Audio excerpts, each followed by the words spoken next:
الصلاة والسلام علیکہ یا سیدی یا رسول اللہ وعلی آلہ واصحابہ یا سیدی یا حبیب اللہ. الصلاة والسلام علیکہ یا سیدی یا رحمت للعالمین وعلی آلہ واصحابہ یا خاتم النبیین. سب دوستوں کو، سب احباب کو میری طرف سے السلام علیکم ورحمۃ اللہ وبرکاتہ.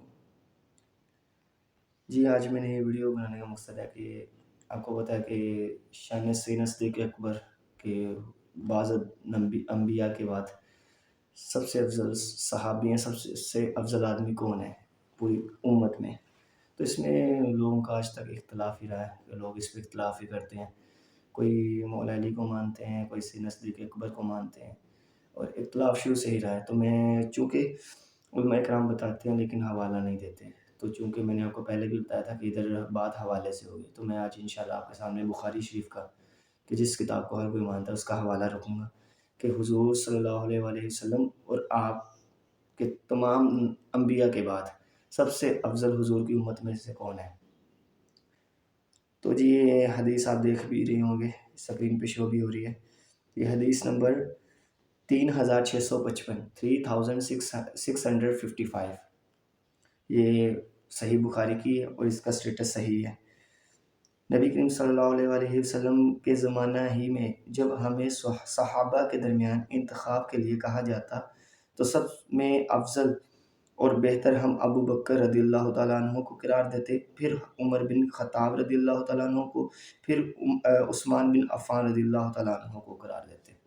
یہ جی حدیث کا ریفرنس نمبر دوبارہ بول دیتا ہوں، 3655. یہ حدیث صحیح ہے اور بخاری شریف کی حدیث ہے.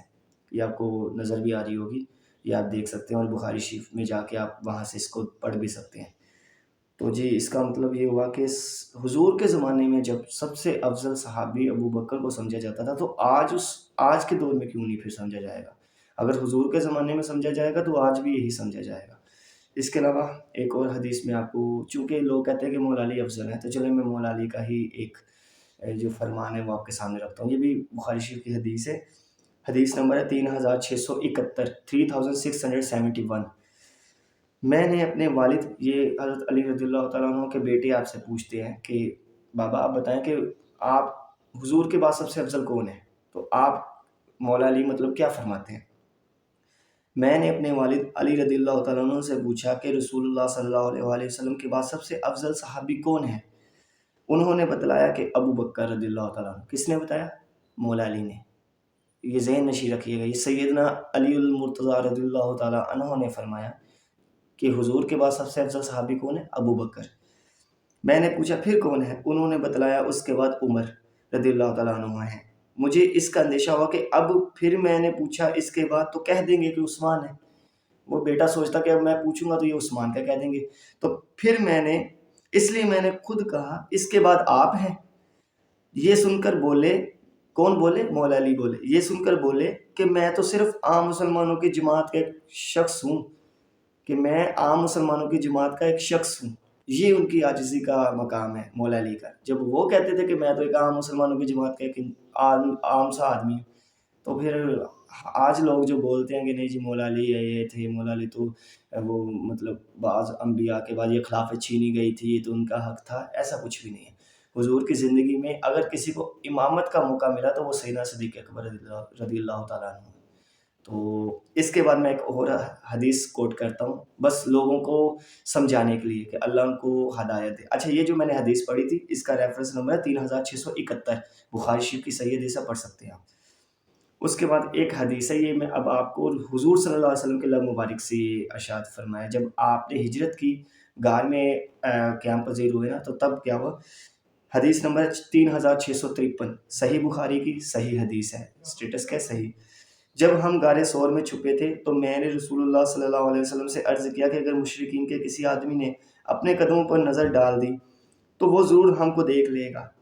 اس پر ان حضرت صلی اللہ علیہ وآلہ وسلم نے فرمایا، اے ابو بکر، ان دو کا کوئی کیا بگاڑ سکتا ہے جن کے ساتھ تیسرا اللہ تعالیٰ ہے؟ اب سمجھے آپ کہ ان دونوں کا کوئی کچھ بھی نہیں بگاڑ سکتا. مطلب کہ حضرت ابو بکر صدیق رضی اللہ تعالیٰ عنہ کا کوئی کچھ نہیں بگاڑ سکتا، کیونکہ ان کے ساتھ ایک تو حضور ہے، ایک ان کا رب ہے.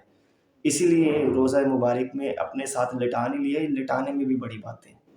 تو دعا ہے کہ اللہ تعالیٰ اب ہمیں اس حق کو سمجھ کے اور اس کو دیکھ کر اب ہماری قسمت کو بدل دینے کی توفیق عطا فرمائے. جو یہ سمجھتے تھے ایسے ہے ویسے، اب امید ہے کہ یہ ویڈیو دیکھیں گے، وہ یہ ریفرنس دیکھیں گے تو شاید ان کے دل میں تھوڑا سا اثر پڑے، اور اگر نہیں پڑے گا تو پھر اللہ تعالیٰ کا قرآن مجید میں فیصلہ ہے کہ میں نے ان کے دلوں پر، ان کے کانوں پر مہر کر دی، تو پھر یہ وہی مہر والے ہوں گے. تو اللہ سے دعا ہے کہ اللہ تعالیٰ ہمیں حق دیکھ کر اور سن کر اس پر عمل کی توفیق عطا فرمائے. تو سب اپنا خیال رکھیے گا. میں علی حسنین آپ سے پھر اجازت چاہتا ہوں. اپنا بہت زیادہ خیال رکھیے گا. جزاک اللہ. السلام علیکم ورحمۃ اللہ وبرکاتہ.